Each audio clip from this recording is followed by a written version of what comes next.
श्री सद्गुरुवे नमः। साहेब सत्य है कबीर गुरु, ज्ञान में सिर ताज। काशीदास वंदत चरण, ज्ञान पुष्टि के काज। नमो नमो गुरुदेव को, नमो कबीर कृपाल। नमो संत शिरोमणि, जीवन के रक्षपाल। पारक रूप कबीर गुरु, दीन बंधु निर्दार। बंदी चोर कृपाल प्रभु, विघ्न विनाशक हार। बंदो सतगुरु पारथी धरो, चरणों में शीश। हाथ जोड़ स्तुति करूं, मिले ज्ञान बख्शीश। श्रोता बन अर्जी करूं, गुरु बरहो से दास। मनसा वाचा कर्म न, जीवन देन तराय। न गुरोधिक तत्वम, न गुरोधिक तपो गुरु। ज्ञानात्रपम नास्ति तस्मै सद्गुरुवे नमः। ध्यान मूलम गुरु मूर्ति, पूजा मूल गुरु पदम। मंत्र मूलम गुरु वाक्यम, मोक्ष मूलम गुरु कृपा। गुरुदेवो गुरु धर्मो, गुरु निष्ठा पर तप गुरु। पर तर नास्ति नास्ति तप गुरु परम। परम पूज्य श्रद्धेय संत समाज, मान्यवर धर्म प्रेमी बंधुओं तथा श्रद्धा मूर्ति माताओं और बहनों और बच्चों। मातृ देवो भव, पितृ देवो भव, आचार्य देवो भव, अतिथि देवो भव। साहेबंदी की साहेबंदी।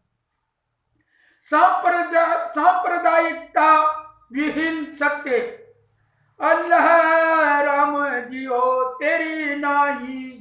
जिन पर मेहर हुओ तुम साही। क्या मुंडी भुई सिर नाए, क्या जल दे नाए। खून करे मिस्किन, कहाँ ये अवगुण रहे छिपाए। क्या वजू जप मंजन कीजिए, क्या मस्जिद सिर नाए।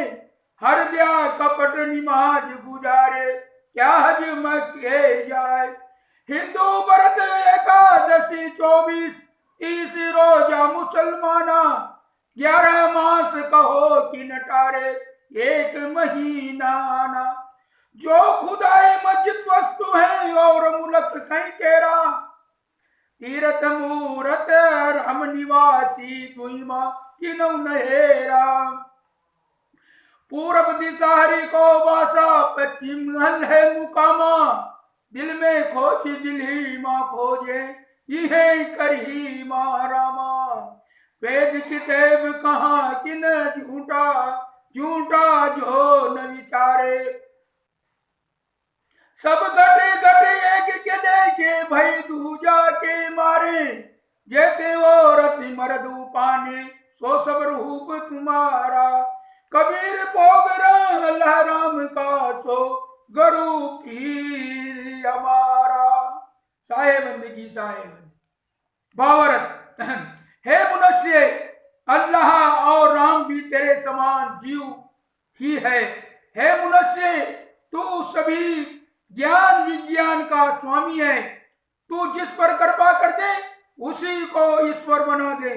जड़ मिट्टी पत्र आदि की पिंडियों के सामने सिर झुकाने से क्या कल्याण होगा, और शरीर को गंगा आदि नदियों में धोने एवं स्नान करने मात्र से भी क्या लाभ होगा। बलि और कुर्बानी के नाम पर करे जीव हत्या और कहलाए दीन गरीब और विनम्र फकीर। वस्तुतः ये विनम्रता अपने दोषों को छिपाने का सिर्फ एक तरीका है। केवल वजू जब स्नान करने और मस्जिद में सिर झुकाने से क्या मिलने वाला है। यदि हृदय में छल कपट बनाए रखे तो नमाज अदा करने तथा मक्के की यात्रा करने से भी क्या लाभ होगा। हिंदू लोग वर्ष में 24 एकादशी व्रत रहते हैं,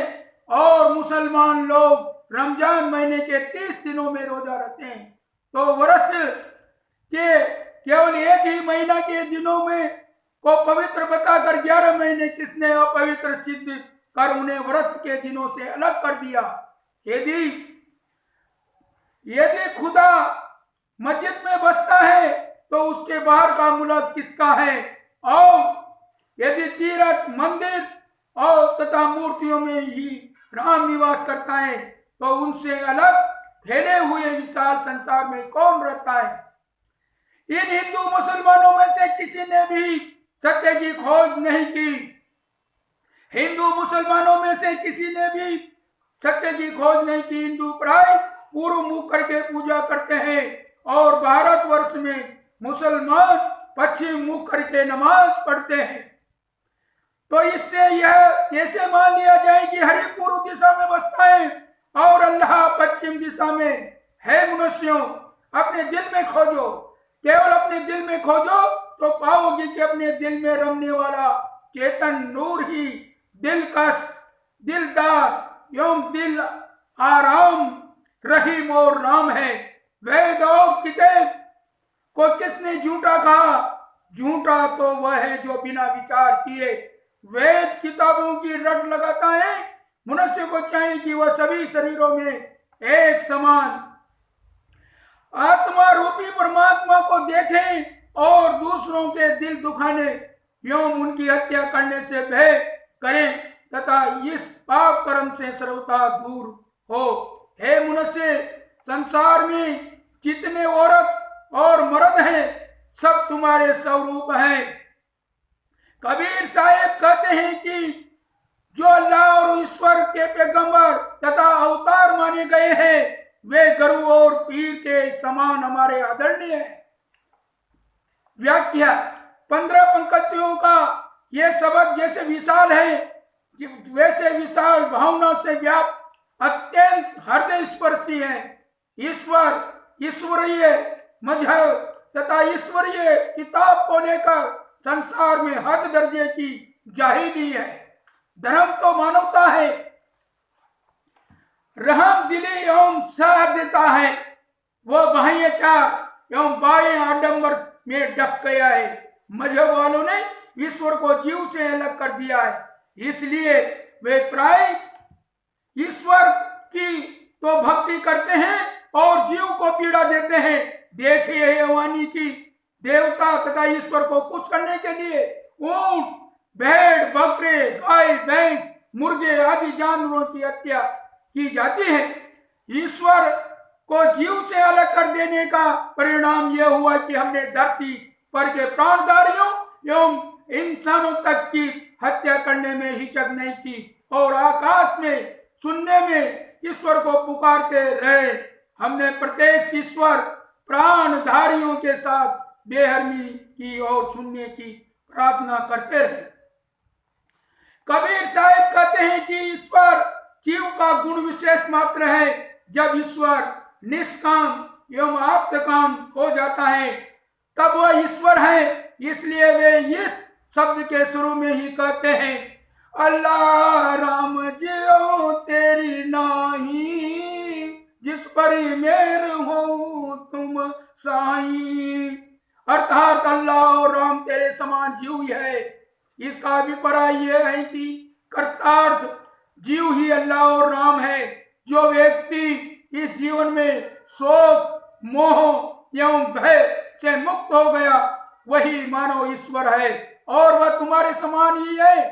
तुम भी वैसे ही हो सकते हैं क्योंकि तुम्हारा स्वरूप भी उसी प्रकार है।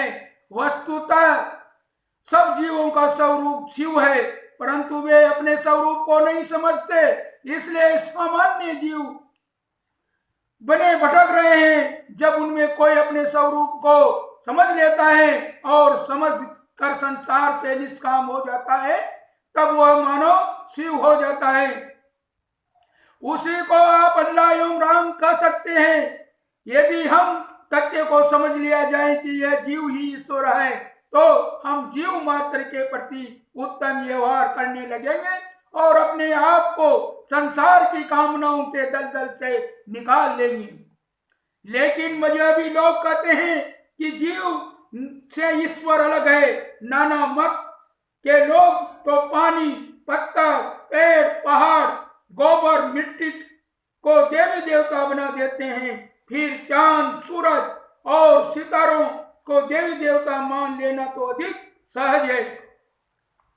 लोग अपनी आत्मा को छोड़कर शून्य में ईश्वर की कल्पना करते रहते हैं।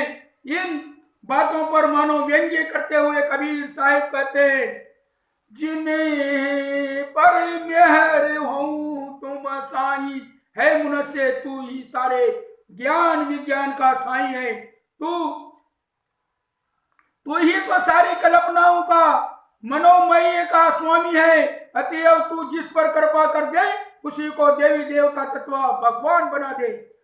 जब तूने पशु की टट्टी गोबर को गौरी गणेश बनाकर रखा तब उनकी ही पूजा चल पड़ी। तूने मिट्टी, पत्थर तथा धातु के देवी देवता और लोग उनके सामने घुटने टेक कर भोग और मोक्ष मांगने लगे। तूने आकाश में ईश्वर को संकेत किया तो उधर लाखों करोड़ों हाथ उठे गए इबादत एवं प्रार्थना में।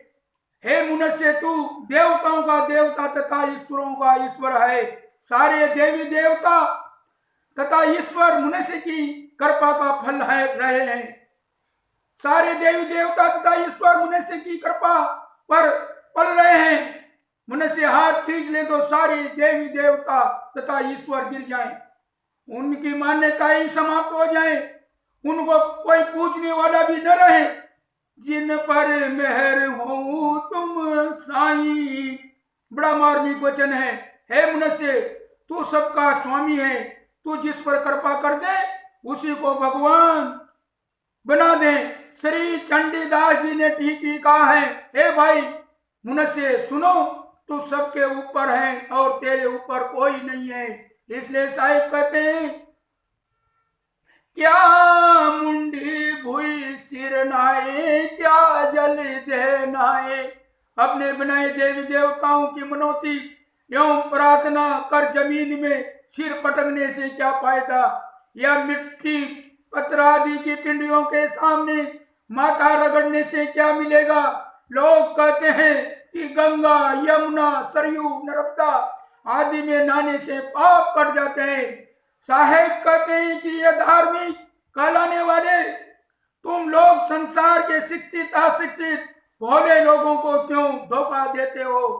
आप तो मन में संस्कार रूप में जमे होते हैं, वे पानी में नहाने से कैसे कट सकते हैं। खून करे मिस्किन कहाए, अवगुण रहे छिपाए। लोग धर्म के नाम पर जीव हत्या करते हैं। ईश्वर को खुश करने के लिए हजारों लाखों ऊंट, बकरे, भेड़ काट दिए जाते हैं, परंतु काटने वाले कहते हैं कि हम तो मिस्किन हैं, गरीब हैं, दीन हैं, ईश्वर के सामने ना नीच है। इसका अर्थ यह है कि ईश्वर के नाम पर हत्या करने वाले बड़े विनम्र भक्त बनते हैं। कबीर साहिब कहते हैं कि ये इनका भक्त बनना, विनयी बनना एक ढंग है जिससे इनके हत्या के दोष पर लोगों की दृष्टि न जाए। ये खूनी विनय दो चेहरों वाली तस्वीर है, अंदर में इनके घोर निर्देश देता है और बाहर से भक्ति का स्वभाव ये अपने अवगुणों को छिपाने का तरीका है। क्या वजू जप मंजन कीजे, क्या मस्जिद सिर नाए, हृदय कपट निमाज गुजारे, क्या हजम किए जाए। नमाज पढ़ने के पहले विधि पूर्वक हाथ, पैर, मुख आदि का धोना वजू है। माला या तस्बीह पर या यूं ही किसी नाम, मंत्र एवं कलमा को जबान या मन से दोहराना जप है। मंजन कहते हैं दांत मांजने के चूर्ण को, परंतु यह मंजन का तद्भव रूप है। मंजन का शुद्ध रूप है मंजन। मंजन कहते हैं स्नान करने को। साहेब कहते हैं कि तू वजू करते हो, जब करते हो, स्नान करते हो और मस्जिद में जाकर सिर झुका झुका कर नमाज पढ़ते हो, परंतु ये सब करके क्या फल मिला जब ईश्वर के नाम पर बेहरमी का काम करते हो। जिस ईश्वर के नाम में 50 बार कर्म और काम करते हो तो तुम्हारा सारा बहायाचार किस मतलब का रहा? हृदय में कपट कतरनी है तो नमाज अदा करने से क्या फायदा? मुख से तो कहते हो रहीम और मन में रखते हो बेहरमी, तो उपासना का क्या मतलब हुआ? जब किसी प्राणी के गले पर छुरी रखकर रेतते हो तो कहते हो कि शुरू करता हूँ उस अल्लाह के नाम से जो निहायत रहम वाला है। ये कितना कपट चाल है। रहीम कभी बेहरमी से खुश नहीं हो सकता है। इस ढंग का हिंसात्मक व्यवहार रखकर कभी उपासना सफल नहीं हो सकती है। क्या हज मक्के जाए? हज के अर्थ सुख एवं लाभ भी होते हैं, परंतु इसका ज्यादातर अर्थ मक्के की यात्रा करना है। परंतु मक्के जाकर भी वही बात होती है। वहां ईश्वर के नाम पर लाखों जानवर काटे जाते हैं।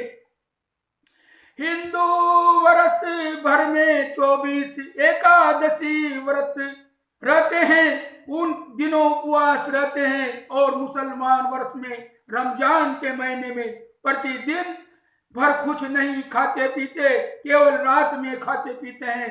चलो साल में कुछ दिन दोनों तपस्या कर लेते हैं। वैसे स्वास्थ्य की दृष्टि से 15 दिनों में उपवास रखने का नियम अच्छा है, परंतु एक महीना तक दिन में न खाना, केवल रात में खाना एक अजीब बात है।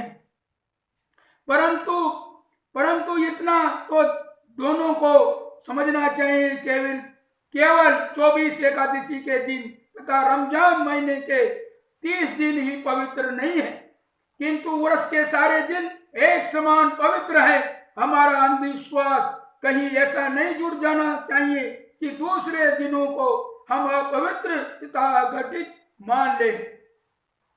हिंदू और मुसलमान मंदिर और मस्जिद को लेकर बड़ा लट्ठू करते रहते हैं। वे दोनों कहीं कहीं कुछ ईंट पत्थर के रोड़े जोड़ लेते हैं और उनके ईश्वर वहां आकर जम जाते हैं। फिर चाहे उनको लेकर इंसान के खून की नदी बहे तो भी उनके ईश्वर वहां से नहीं हटते हैं। ये हिंदू और मुसलमान के ईश्वर और देवी देवता कितने सार्वजनिक जमीनों पर, किन्हीं की व्यक्तिगत जमीनों पर, राहों और सड़कों पर ऐसे जमकर बैठते हैं कि मजाल है इन्हें कोई हटा सके। भले जनता को, राहगीरों को कष्ट हो, परंतु वे ये यहाँ से नहीं हटेंगे। यदि कहीं सरकार इन्हें हटाना चाहे तो धर्म और इस्लाम खतरे में कहकर नारे लगाए जाते हैं। सरकार की छवि खराब करने का प्रयत्न किया जाता है। कितने ही मंदिर और मस्जिद इंसानी दोस्ती की राह में रोड़े ही नहीं, खाई और पर्वत बनकर खड़े हो जाते हैं। इतना ही नहीं, इनको लेकर मैदानी जंग में इंसान का खून भी बहने लगता है। ईश्वर और देवता को रहने की जगह न मिलने से वे दयावान हिंदू और मुसलमान उनके लिए मंदिर और मस्जिद बनाते हैं। तब कहीं बेचारे ईश्वर और देवता अपने सिर छिपाने की जगह पाते हैं। शायद कहते हैं कि यदि खुदा मस्जिद में रहता है तो मस्जिद के बाहर के मुल्क में कौन रहता है? क्या उसमें शैतान रहते हैं? और यदि तीर्थ, मंदिर तथा मूर्तियों में ईश्वर तथा देवता रहते हैं तो उससे बाहर के संसार में कौन रहता है? इतनी सी भी अक्ल लोगों में नहीं आ रही है।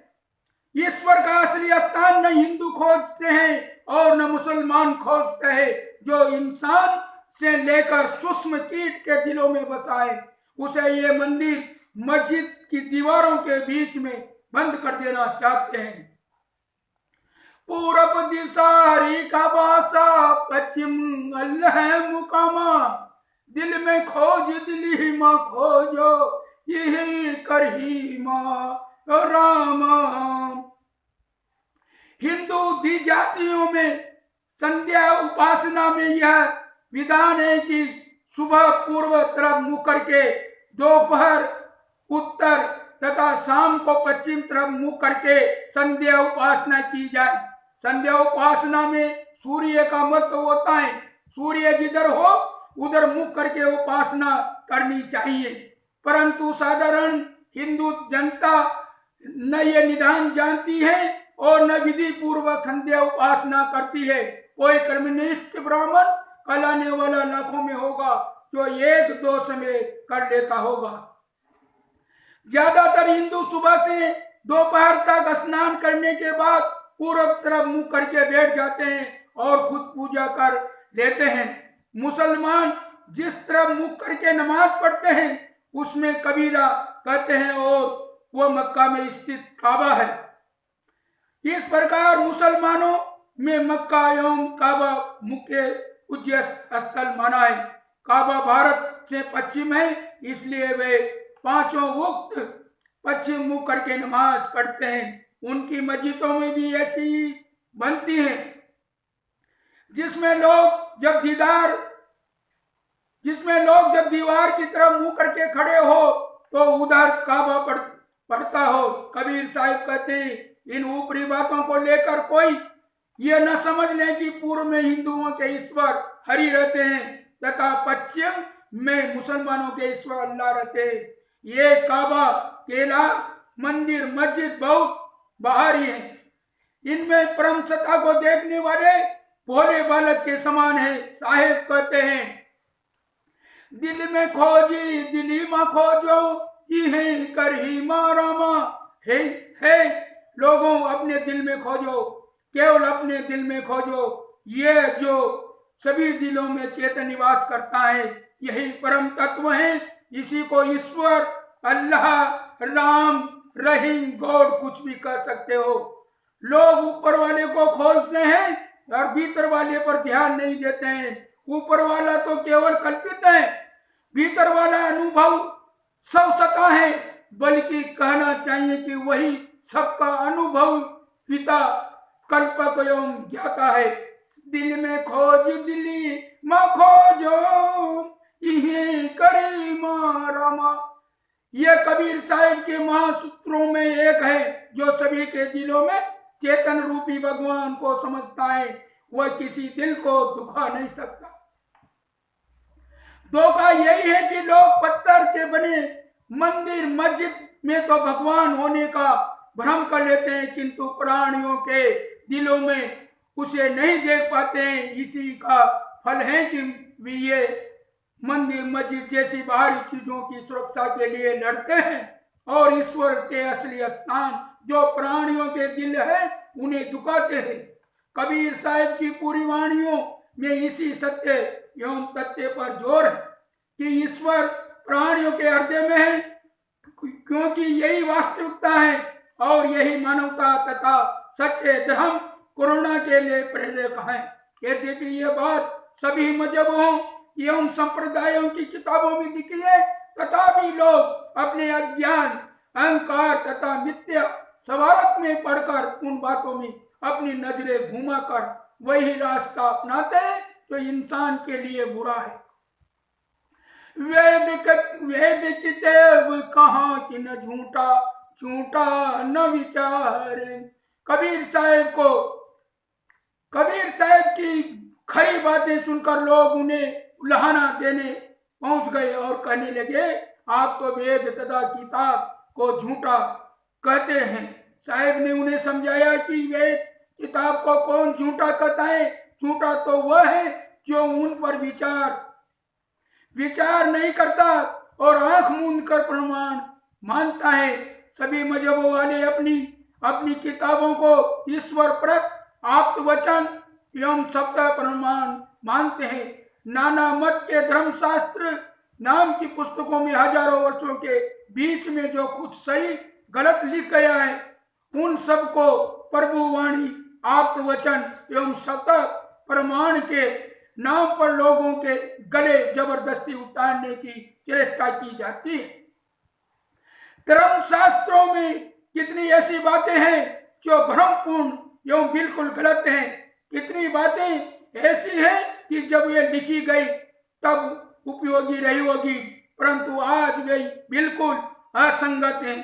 फिर भी वे धार्मिक कहे जाने वाले लोगों द्वारा जनता पर मढ़ी जाती है। साहेब कहते हैं कि मैं वेद, कुरान, बाइबिल तथा समस्त धर्म शास्त्रों को आदर देता हूँ और ये चाहता हूँ कि उनमें आई हुई बातों को आंख मूंद कर न माना जाए, किंतु उन पर विचार कर जो सत्य हो कार्य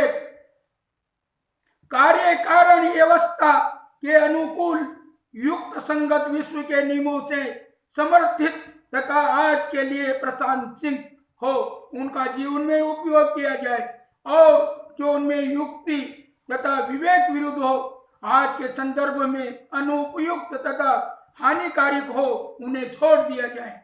इस प्रकार वेदों, किताबों तथा धर्म शास्त्रों की बातों में मैं विचार करने की राय देता हूँ।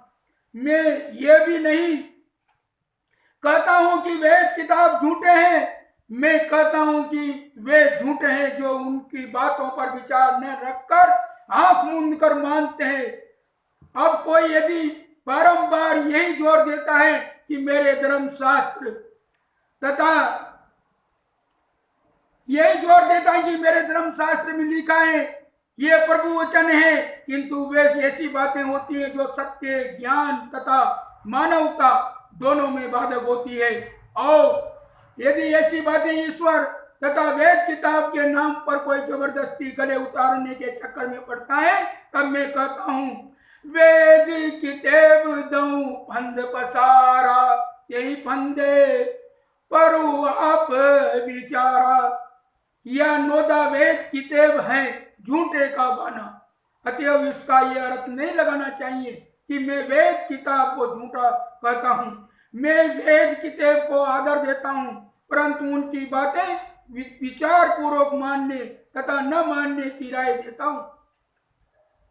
सब घट एक एक के लेके भय दूजा के मारे, सभी देव में एक जीव निवास करते हैं। इन्हीं जीवों को चेतन आत्मा कहते हैं। अपने शुद्ध रूप में यही परमात्मा है। इन्हें कष्ट देने से भय करो, किसी का दिल न दुखाओ। इस पंक्ति में ये महत्वपूर्ण बात है। सभी देवों में एक आत्मा है जो एक दूसरे से सर्वथा अलग है। कबीर साहब यथार्थवादी हैं, वे हर बात में तथ्य कहते हैं। लोग कहते हैं कि सब में एक ही आत्मा है, साहब कहते हैं कि ये बात गलत है। सब देहों की आत्माएं एक दूसरे से अलग है। हाँ, सभी जीवों एवं आत्माओं के लक्षण एक हैं। ये ध्यान रखना चाहिए कि सब देहों में रहने वाले चेतन जीवों के गुण एक हैं, परंतु व्यक्ति तत्व सबसे अलग अलग है। इस पंक्ति में दूसरी बात है, दूसरों को कष्ट देने से भय करो। पहली बात तो यह है कि मानवता नहीं है कि दूसरों को कष्ट दिया जाए, और दूसरी बात है कि यदि हम किसी को कष्ट देंगे तो कष्ट पाएंगे। इसलिए हमें दूसरों को कष्ट देने से विरक्त रहना चाहिए।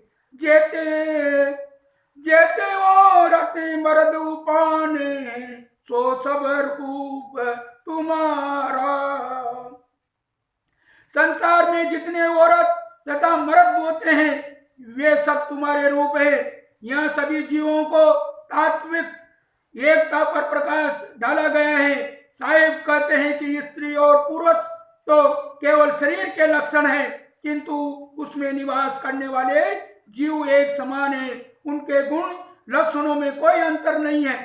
कबीर साहब जैसे तथाकथित ब्राह्मण, शूद्र, हिंदू, मुस्लिम में एक तत्व देखते हैं, वैसे स्त्री पुरुष में भी एक तत्व देखते हैं।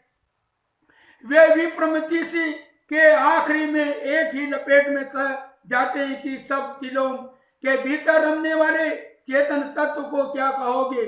उसे काला कहोगे कि गोरा, लाल कहोगे कि पीला, गर्म कहोगे कि ठंडा, आवरण कहोगे कि सवर्ण, हिंदू कहोगे कि तुरक, बूढ़ा कहोगे कि बालक, नारी कहोगे कि पुरुष? जरा इस पर विचार करो। साहेब यहाँ कहते हैं सब तुम्हारे स्वरूप हैं। इसके पहले की पंक्ति में सततगुरु ने चेतन जीव के व्यक्तित्व की भिन्नता पर प्रकाश डाला था और इस पंक्ति में सब चेतनों के गुणों की एकता पर प्रकाश डालते हैं और कहते हैं उसमें नारी पुरुष का भी भेद नहीं है, लिंग भेद है के लक्षण है। जीव सब में समान एवं सजाती है। कबीर पोगिरा लहराम का सो गुरु पीर हमारा। कबीर पोगिरा लहराम का सो गुरु पीर हमारा। पोगरा कहते हैं बालक, बच्चा एवं पुत्र को। हिंदू, मुसलमान, ईसाई आदि मानते हैं कि हमारे राम, कृष्ण, मोहम्मद, ईसा आदि ईश्वर के अवतार, पैगंबर एवं पुत्र हैं। साहिब कहते हैं कि ठीक है, मैं उनको अपने गुरु पीर मानता हूँ। कबीर साहिब इस ग्रंथ में अवतारवाद तथा पैगंबरवाद का बारंबार खंडन कर चुके हैं, इसलिए यहाँ वे पुनः खंडन के माध्यम से नहीं कहते हैं, किंतु मंडन के माध्यम से अवतारवाद तथा पैगंबरवाद का निषेध कर देते हैं। कबीर साहिब कहते हैं कि आप लोग राम तथा कृष्ण को अवतार मानो, मोहम्मद को पैगंबर मानो, ईसा को ईश्वर पुत्र मानो, आप लोगों की मर्जी है, मैं तो अब उन्हें अपने गुरु पीर मानता हूँ। यहाँ कबीर साहिब उक्त महापुरुषों को गुरु पीर कहकर उनका महान आदर करते हैं और साथ साथ इसी के माध्यम से परोक्ष रूप में अवतारवाद तथा पैगंबरवाद का खंडन कर देते हैं। सदगुरु ने इस शब्द के शुरू में ही कह दिया है, अल्लाह राम जियो तेरी नाई। सदगुरु कबीर जीव से अलग ईश्वर नहीं मानते हैं, परंतु यहाँ अंतिम पंक्ति में अल्लाह तथा राम के ओगरे को भी अपना गुरु तथा पीर कह देते हैं। यह उनके संत हृदय की पहचान है। अल्लाह और राम दोनों का अर्थ है ईश्वर। वे हिंदू और मुसलमानों दोनों के संतोष के लिए अल्लाह और राम अरबी तथा संस्कृत के शब्दों का प्रयोग एक साथ करते हैं। लोगों को केवल अपनी राय दी जा सकती है, किंतु उनके विचारों को बलपूर्वक बदला नहीं जा सकता है। कबीर साहिब ने पूरे शब्द में अपने विचार कह दिए हैं। उन्होंने बता दिया है कि मनुष्य की आत्मा ही ईश्वर है, भगवान है, परमात्मा है, वो उसे छोड़कर बाहर कुछ नहीं पाएगा। परंतु इतना कहने के बाद भी वे जानते थे कि कुछ ही लोग इस बात को समझ सकेंगे, शेष लोग तो अपनी लकीर पर ही चलेंगे। वे मानेंगे कि आत्मा से अलग परमात्मा है और राम कृष्ण उसके अवतार है, मोहम्मद उसके पैगंबर है तथा ईसा उसके पुत्र है। इसी प्रकार अन्य मत वाले भी मानने लगेंगे। इसी प्रकार अन्य मत वाले भी मानते रहेंगे। साहिब कहते हैं कि ठीक है भाई, आपके अवतारवाद तथा पैगंबर को मैं आदर देता हूँ,